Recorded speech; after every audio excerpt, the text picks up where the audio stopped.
Join hosts Mary Carter and Stephen Ross as they sit down with Virginia, a finance leader at Trane, for a candid masterclass on working with family and HVAC. From drawing clear boundaries to managing emotional expectations, Virginia shares practical plays for keeping customers first while protecting relationships and careers at home. Whether you're a second-generation contractor passing the torch or a growing team that just hired a sibling, this episode delivers real-world guidance on separating shop talk from dinner talk, navigating conflict without drama, and turning family support into a competitive advantage. Let's get started. Welcome back to another edition of HVAC Full Blast. I'm Mary Carter. I'm Stephen Ross. And today we have a special guest on, and it's one of my favorite people on planet Earth. I'm so excited. Virginia, welcome to the podcast. Thank you. I'm excited to be here. I'm excited to chat today. No, I can't wait. So Stephen always brings on all the guests. He has the most friends in the industry. And I was feeling jealous and I reached out amongst my network, and I'm really lucky because my network is my family. So I'm so pumped that you're here.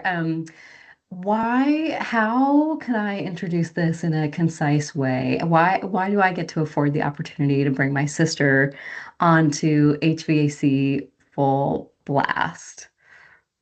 So a fun fact is that Mary and I work together, and we have worked together for the past handful of years. And an even more fun fact is Mary recruited me to this industry. So we are sisters in the HVAC industry, taking it by storm. So I work at Trane. I'm a finance leader here for our residential business, and super excited to be here, talk all about working with your family and how that can be sometimes fun, sometimes not, and how it's great to have an ally who knows all the players in the game too. Yeah. Stephen, have you ever worked with a family? Goes. Well, that's how it goes with Colts in general, is that you always get recruited by somebody that, love. So, I mean, that's the first thing we're learning today, is that Mary recruited you into this Colt. Yeah, that's right. She did very successfully. Wouldn't be the first one either. Yeah, I was getting ready to ask, what other Colts has Mary recruited you into? Are you into Irish step dance as well? Do you sail? I wasn't allowed to Irish step dance because our mom wanted us to be different. So I had to do a different kind of dance. Mary got that on lock, but she's recruited me into the football cult, the sports cult, trying to be a little more well-rounded there. So she helps me out a little bit, gets me going. All right. Full disclosure, my mom did not let Virginia do Irish step dancing because Virginia is such a better dancer than I was, and she knew that if Virginia was allowed to do the same sport as I did, then I would lose miserably to her all the time. You said it, and not me. That's true. That's a true fact. But no, that it's so true. And at one point we were CrossFitting a lot together. That's which is absolutely a cult. So That's true. You were doing what together? We did some CrossFit back in the day. We were CrossFit. Okay, sorry, Gotcha. Yeah, Nice. the OG cult. Yeah, that is the OG cult. That is the OG cult. Nice. Yeah, so we worked together. Have you ever worked with a family member, Stephen? My brother-in-law and I worked together twice, and then I tried to recruit him to do it a third time, and he was like, definitely not. So there you go. But it happens, right? I mean, especially in this industry, I feel like family ties cross over a lot. And even with some of my customers, I work with two brothers closely, and I see it more often than not. And I thought it might be an interesting topic for the podcast because working with family definitely brings some unique challenges. I know my mom always says that she wished she had more daughters so that they could come work at Trane. But there's things that happen, and the way we navigate them and support each other is sometimes different than when, you might just be catching up with a family member and asking them how things are going on at work. Like sometimes it's like I know too much, and so I know which buttons not to press or where to go, and it's hard to always navigate that well, I'll say. Absolutely. It's been interesting, especially as we've come into being at the same business unit, to also learn when we're catching up on a drive home or something, not always talking shop, making sure also that we pivot to the personal, which sounds funny talking about a conversation with your sister, but Mary and I could talk shop for a long time if we Yeah. really wanted to. So it's also keeping that balance going as well. So Yeah. should we divide it up into like the good and the bad and start with the good, or should we start with the bad? Like I don't know where do you want to start, Mary? Let's start with maybe the good, I think. I think we can all use a little uplift to get us going. That means we end with the bad, so I'm okay with it. But We're gonna make it a sandwich, I right? was gonna And say. okay. Oh, I we're like gonna that. end All on a right. high note I like the sandwich somehow. idea. All right, so let's back up. So Virginia, what were you doing before Mary recruited you into the cult? Before Mary recruited me into the cult, I was working at a bank doing a lot of data management, and my background is more in math and all things nerdy and spreadsheets. So it's a little ironic. I was talking to her one day about how I just wish I was doing more analytics, more type finance work. And I think 2 days later, she called me. She's like, "So I was at the gym, my other cult, and I was working out with someone who was talking about how they really need someone who can do math and do finance." And so that was the way in. But before I was in Columbus, Ohio, working for a bank, just doing some really kind of straightforward data management, and just wanted to push myself a little bit more and learn myself a little bit differently. I think what was funny is when I was debating if I wanted to come to Trane, I was talking with my grandpa, who was an engineer, and I had said, but what if I want to go into an industry I care about, like fashion or, something more glamorous than HVAC? And he said, turn your unit off in the summer and tell me you don't care about HVAC. So we can also thank Grandpa a little bit for getting me here too. Nice. Nice. That's so true. That's so true. It was a great networking opportunity because literally this woman at the gym was just talking about how hard it was to find talent and recruit in specifically math and data. And I said, I've got the perfect person. I know exactly who you need. And it's a total conflict of interest. They're my sister. And she was like, okay, like, tell me more. And it just worked out. And at the time, Virginia started that role with a commercial business unit. And so we weren't necessarily in the same businesses, but we were in the same building, which was kind of fun. And we eventually, with some changes in the company, I took a role outside of the company for a few years, but Virginia was able to stay on board and has a little bit more continuity on the resume. I tend to jump around and make changes a lot. So that was kind of interesting to also kind of see when I left, what she was still gaining over with Trane and in those business units. And it was interesting. One of the good things was that she kind of reminded me that the grass isn't always greener, but it's also, well watered at home, and what you grow and what you nurture can really become something really beautiful. And it made me want to come back so badly. Like, oh man, I left my sister over there and she's thriving, and I got to go back to that. So that was a really interesting kind of turn in both of our careers, I'd say. Nice. Yeah. Nice. And then when Mary came into residential, I think it was a little bit after I came into residential, and I had some trepidations, and that kind of came back in a 180 of her saying, like, it's okay to have a little bit of change, but you're still at a place that is nurturing and wants to see people grow. So we've been able to give that to each other, but kind of still focused around that common area. My What's it favorite like? thing. Oh, go ahead. I was just gonna say, like, I think when I talk to people who are in family-owned businesses or who work with closely with family members, like one of the downsides is that you just see each other all the time. So there's just, which could be great, and then also there's times where you're like, man, I would really just like to go to work and not see somebody that I'm related to. So they're like, and that's not necessarily a comment on you two. That's just what I've heard from other people in kind of family-owned businesses.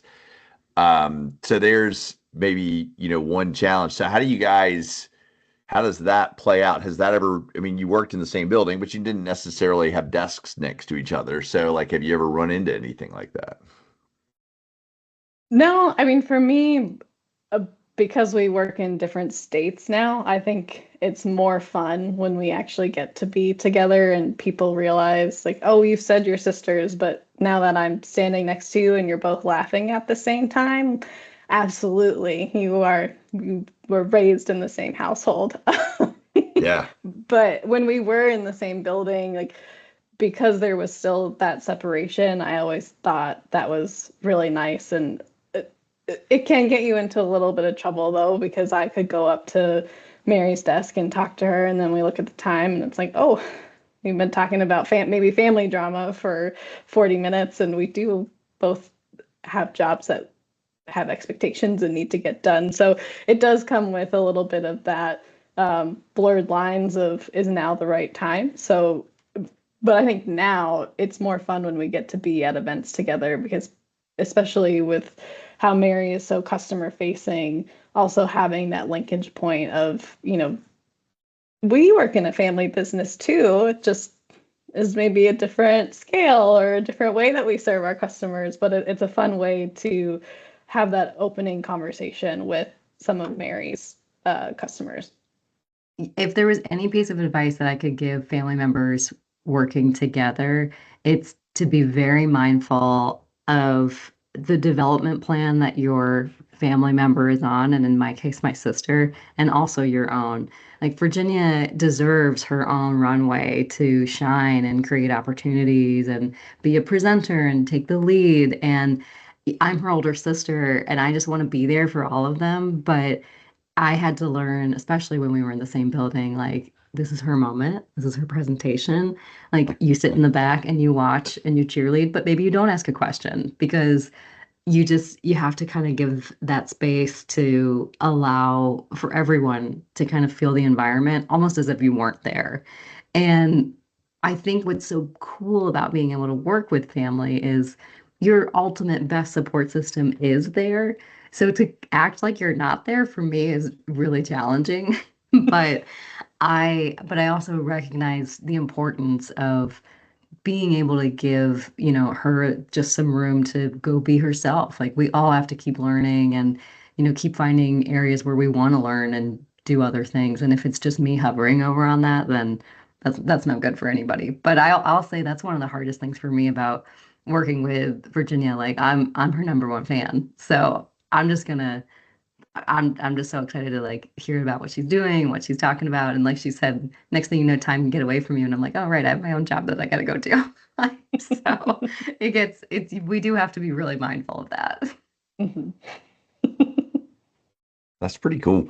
What do you think? Like the flip side of that sometimes is it's pretty cool that you get to cheerlead for your family, but not everybody grows up and then has a sibling that is their biggest cheerleader. Sometimes you grow up and have a sibling that like you can't stand each other, or maybe it's just temporary. Like, she brought sweet potatoes to Thanksgiving and you wanted to bring sweet potatoes to Thanksgiving, but now you got to go work together and you're kind of pissed about the sweet potatoes. Like, how do you stop like maybe the drama from spilling over a little bit?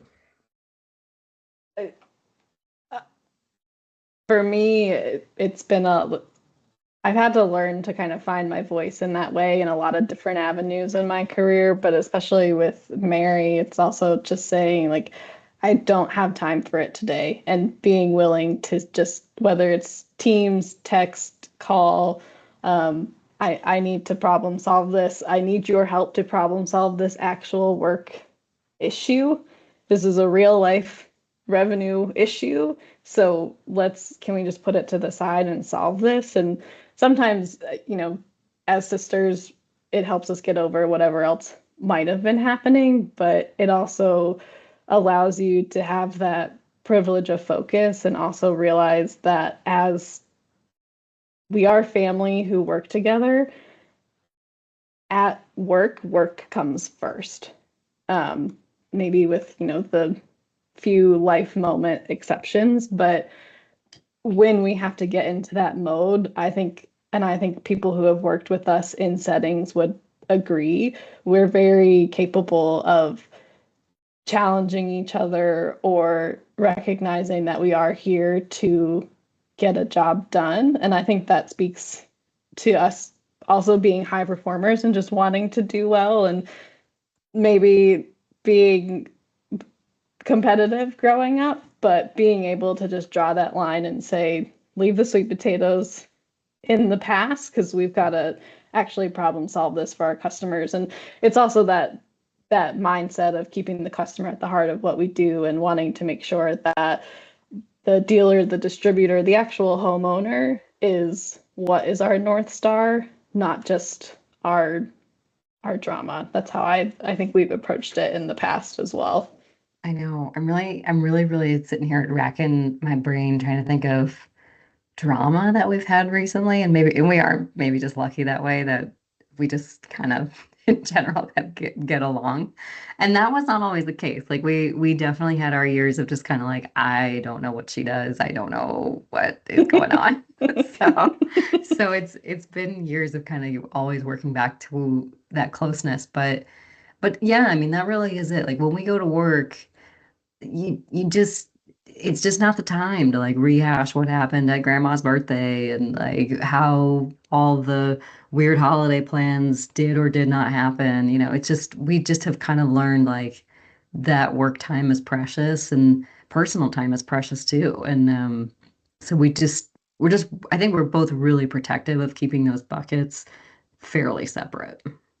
Yeah, we all have this work-life balance. What's the perfect work-life balance? And when you do work with family, Mary knows that I don't want to work 13 hours a day. That's not my goal. That's not what I want to do. So how do we stay focused so that we can all go home at a normal time and enjoy our life? And that might also mean enjoying dinner with each other, talking about something else. So I think work-life balance when you do work with family is not only your work hours, but the content of your conversation.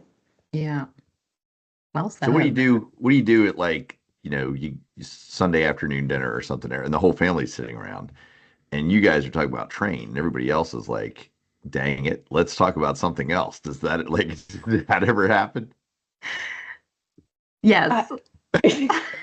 Yes, this has happened, and this has happened on the reverse for me as well, where my mom and my husband have a language that they speak amongst their careers with acronyms, and I am just sitting there like, okay, I guess I have no idea what they're talking about, but they can speak very similar languages.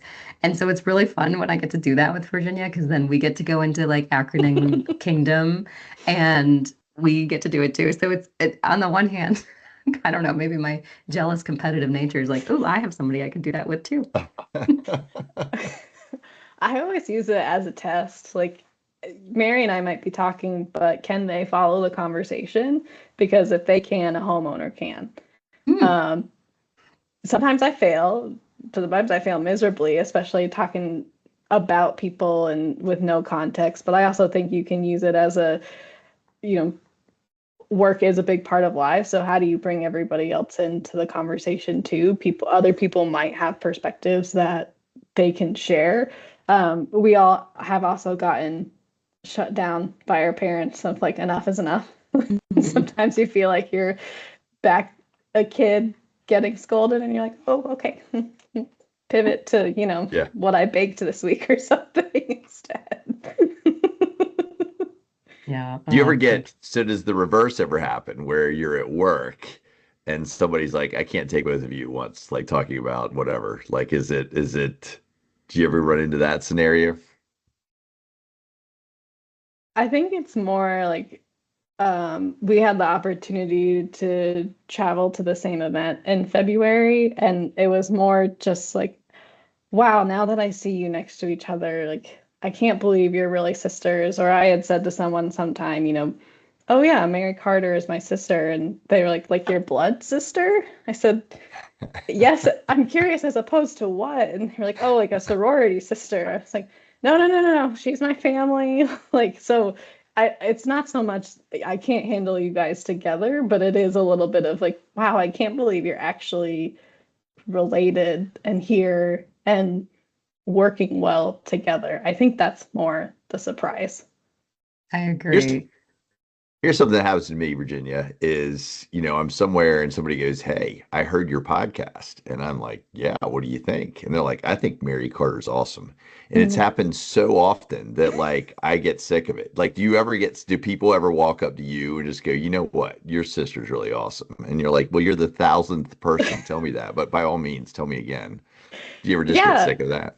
yeah. And, there was a time, I think also being the younger sister, I was like, yeah, she is. Heard it my Yeah. whole life. Me too. Yeah. Yeah.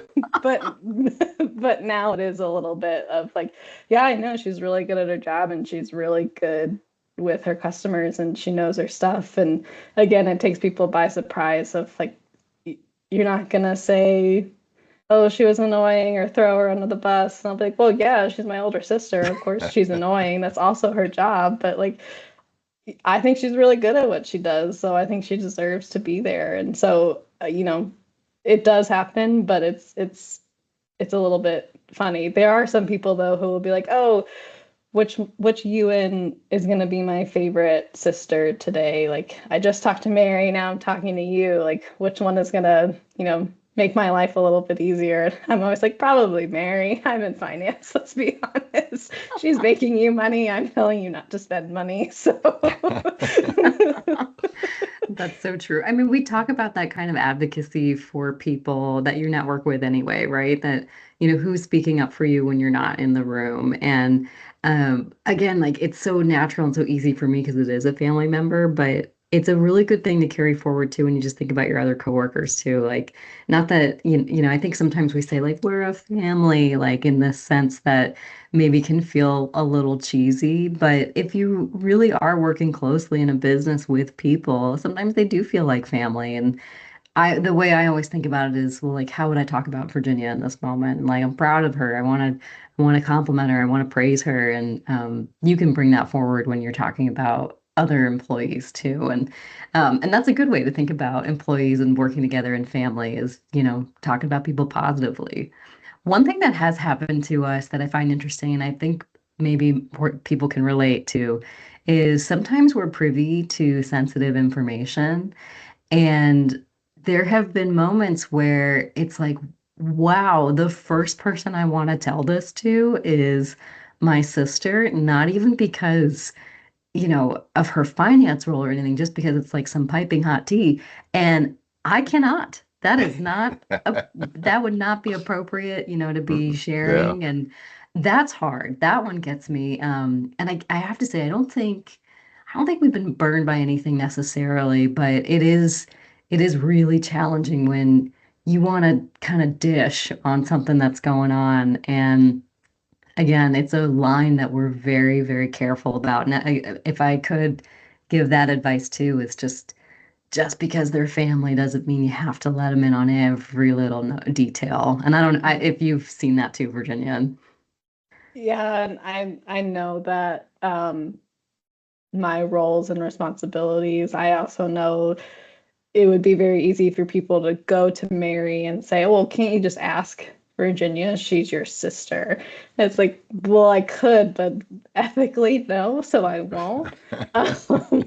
But there's a lot of times where it's either something really exciting or really hard or frustrating is happening, and I do want to talk to Mary about it because she is my sister and she does know the players, and I don't have to give a 10-minute background on what's happening like I would a friend, but I know that I can't because we're not at a place for that part of the organization or for anybody else to know about it. It is a little bit funny though sometimes, and it goes both ways. I'll say something to Mary like, "Oh my gosh, like I can't believe this happened," or she'll be like, "Wow, this is crazy," and we're just like, "Yes, it Hmm. is." I stay tuned like because you just are like and both of us I think are really good at reading like, okay, clearly like it's hands off, but it is certainly something that just because they are family there are still boundaries around what is and isn't um appropriate to be sharing and talking about. And that can be hard. That can be hard when so much of your life revolves around work. Yeah. I agree. Embarrassing stories. I mean, I feel like we should cover this topic as well because, again, our listeners, they count on me to ask the hard questions sometimes. And so I feel like I would be letting down some of our listeners if I didn't say, Virginia, give us a good embarrassing moment from Mary's childhood. A good embarrassing moment from Mary's childhood.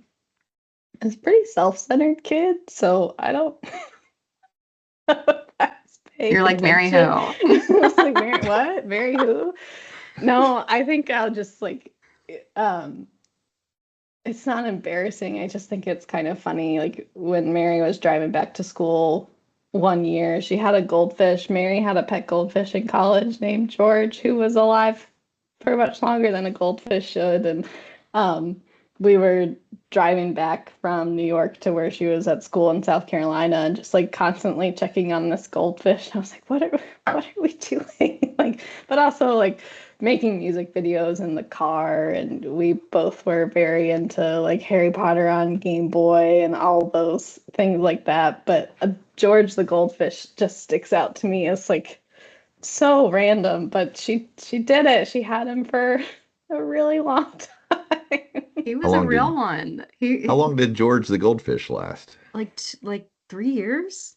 Yeah. Man, that's amazing. Yeah. He was my study buddy. He would hang out with me. Like I had friends, but but George. But I really about had George. Yeah. Yeah. Virginia, if one of those music videos you guys made on one of the car rides happened to end up on the HVAC Full Blast YouTube channel, I mean, there could be some money involved. I'm just saying. There could be. Trying to monetize anything I can at this point. So.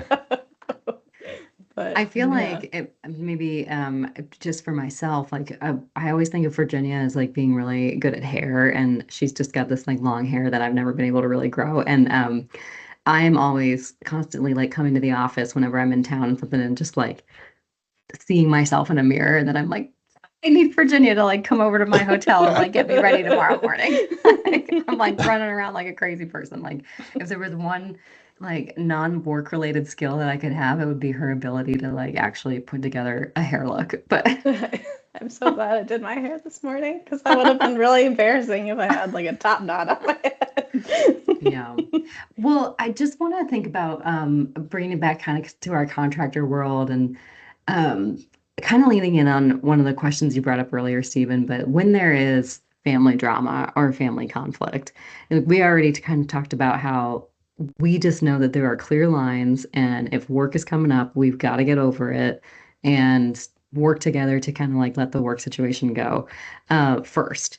But what other kind of conflict resolution maybe would you recommend for the workspace? And Stephen, maybe because you've even managed some teams before, even if it's just two coworkers who maybe are really close and now all of a sudden they're not getting along because, I don't know, maybe something happened on the basketball court or something, like something's not settled.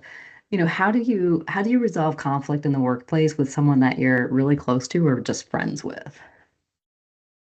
Yeah, I mean, that really is, I mean, that transcends heating and air, right? Like that's long-term friendships, relationships with your spouse, relationship with your kids. Like it really doesn't matter. I think given a long enough, deep enough relationship, sooner or later, somebody's going to get their feelings hurt about something, and it's going to be an issue.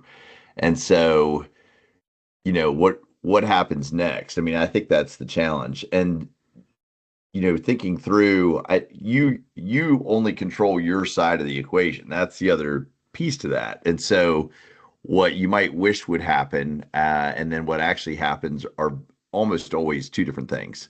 And so you have to be willing to, understand that you're probably not, whatever the ideal outcome was, it's probably not going to happen. So knowing that it's not going to happen, if you're holding out for it, give up holding out for it. But then also, like, is it possible to move forward? I think that's kind of the question that we end up asking ourselves sometimes. Like, can it move forward? Is it possible to move forward? What does it look like to move forward? and unilaterally, what do I do to get it there? Because it may or may not be reciprocated immediately by the other side. I mean, I think that's the issue.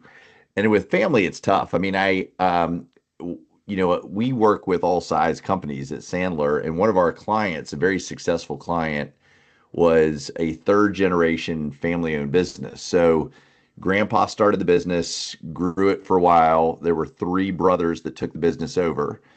And then on the third generation, one of the grandkids really kind of jumped into the business, rolled up his sleeves, put in a ton of work. And so you've got one grandkid from one of the three brothers, right? That's really the driving engine behind this business. But what's going to happen at some point is he's like, man, I'm carrying the workload for this entire family run business. Like this can't happen. Like this isn't a long-term solution. So now he's got to decide, well, what do I do? Like on one hand, he can leave. He can just say, hey, this really doesn't fit for me anymore. I'm out. When that happens, though, the family run business likely collapses. So that may have been the easiest thing for him to do, but not necessarily the easiest for everybody else to do. The other challenge that he had was that the opinion of the three brothers that owned the business is that the business was worth more than it really was. So in terms of buying them out, they just had unrealistic expectations. But now, I mean, but it's a family issue, right? And so at some point, he just kind of had to say, hey, here's what I'm willing to pay for the business. I'm not going to stay and grow a business that I don't own. So I'm either leaving or I'm going to stay and buy the business. And if I stay and buy the business, here's the amount of money I'm willing to offer. And so as challenging as that is to be unemotional, because everybody's emotional, everybody gets to make their own decision. Like the guys that own the business can say, hey, we're going to sell it or we're not going to sell it. And if we're going to sell it, we can either sell it to our nephew or our son, or we could go put it on the open market and try to sell it to somebody else.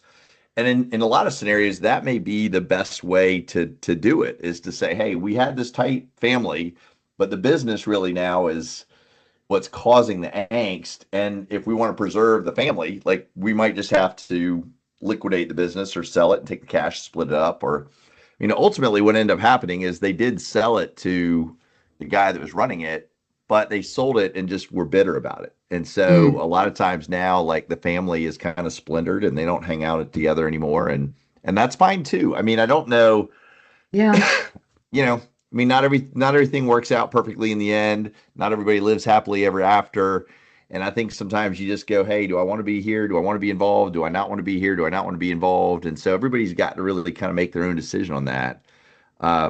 And I think you try to put in the best effort you can to make it work for everybody, but you also have to maintain boundaries and be healthy about it. And it's messy sometimes, but I don't know that it's any more or less messy with family than other people. It's just life's messy. I think that that's very well said, and there's so many things in there, but you kind of said the key word of expectations, right? But then level 2 of that is emotional expectations. And again, just to kind of recap this, like I think one thing that Virginia and I have really learned to do well is manage emotional expectations of each other at work. And I don't expect Virginia to answer every ping that I send her, especially when it's non-work related, because, we're big fans of a certain pop star and she posts a lot of news during the work hours and the midnight hours. And, just because I saw the latest Taylor Swift update doesn't mean that she did. And I also I can't expect Virginia to engage with me on that level all of the time, right? And Yeah. vice versa. And so, like right off the bat, feelings never get hurt if you're not talking to me right away on Teams. Like never, right? And that seems like such a simple thing, but it can be something that even with other coworkers, I find that my emotional expectations are different. I'm like, why aren't they pinging me back? Why aren't the dots coming up? Where are they? What's happening? And I probably should maybe check myself and bring that into some other co-working relationships. But yeah, emotional expectations, that's a huge, huge part of managing all co-working relationships really, really well. Mhm. Yeah, respecting the status, which is funny because then sometimes Mary will be like, "You were red all day." I was like, "Yes, I was." Here's a screenshot of my calendar. Yes, I was. Yeah. Yeah. So Like, it where is feels. my friend? Of course, my boss is probably going to hear that and go, "Well, why weren't you red all day?" No, but just out here making money, Mhm. Making money. making money. But no, it's fun. It's a fun thing. And then just keeping ourselves a little bit more attuned to how much shop we talk out of the office. I think that's still an ongoing challenge for us. We're still going to kind of work on that one going into the new year, but it's something that's worthwhile keeping in check. If you just find yourself just only catching up about work, like take a break, do something different, switch it up, change the record, you know? I don't know if Yeah. anyone's doing records anymore. Maybe I'm dating myself, but I think they're Mary, coming before we back. go, I mean, I gave Virginia the chance to give us an embarrassing story about you, and the best she could come up with is a goldfish. But I mean, if we flipped it around, I mean, you were the older sister. Any embarrassing stories? I'm sure the finance team at Trane Technologies would love to hear a little story about Virginia growing up. So, I mean, gosh, Virginia just wasn't embarrassing. Like she's just so put together. The thing about Virginia is she's a really good dancer, like a really, really, really good dancer. And I actually think there is probably video of her in New Orleans with her old finance team, and like Virginia can break it down. Yeah, I So was on my way out, wow. so I thought I had nothing to lose, and then they put it on the recap video. It's like, oh, that's in here forever. yeah.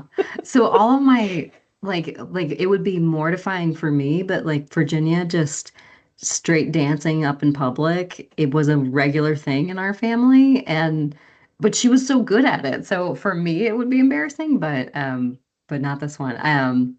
Virginia's always just been maybe the emoter in our family, you know, she feels her feelings the most. And oh, here's one. Here's a great story, actually. And this is, I think a lot of people can relate to this, and it kind of brings a grandpa back into.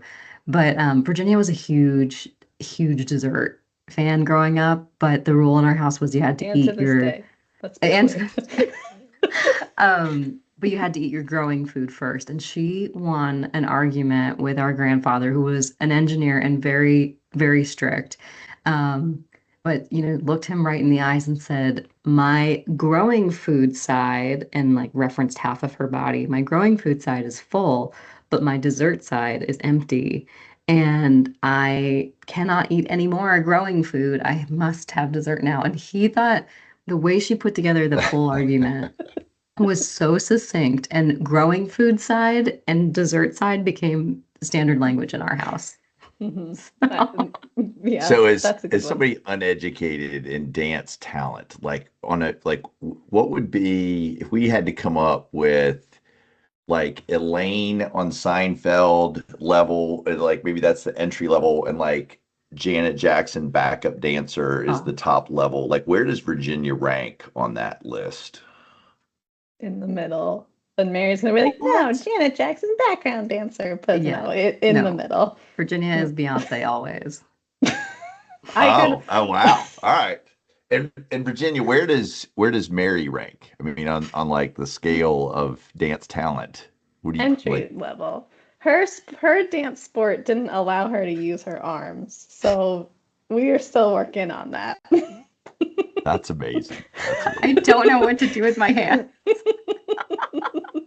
I'm like, I mean, come I'm in on. awe either way. My talent level on the dance up is like Katy Perry Left Shark, right? Like that's from the Super Bowl a couple years ago. Like so, there you go. So I love true. it. Well, this was sort of a different kind of episode for us, but just a fun way to kind of reflect on what it's like to work with family. And obviously, we're really big fans of it. So, um, so hopefully you are too. And if you're ever looking for more tips on this, Virginia and I are always happy to kind of talk and brainstorm, and we'd love to hear from you. You can email our podcast at HVAC_full_blast at traintechnologies.com. And with that, we're kind of rounding into the holiday season. Any fun plans? I'm just gonna read all the books that I want to read. Reading and catching up on with each other on not work topics. How about that? Yep. There you go. There you go. Perfect. Sounds good. Wonderful. Well, thank you, Virginia, so much for joining us today. And Yeah. Stephen and I will catch you on the next one. Yeah, thanks for having me. Thanks. Bye.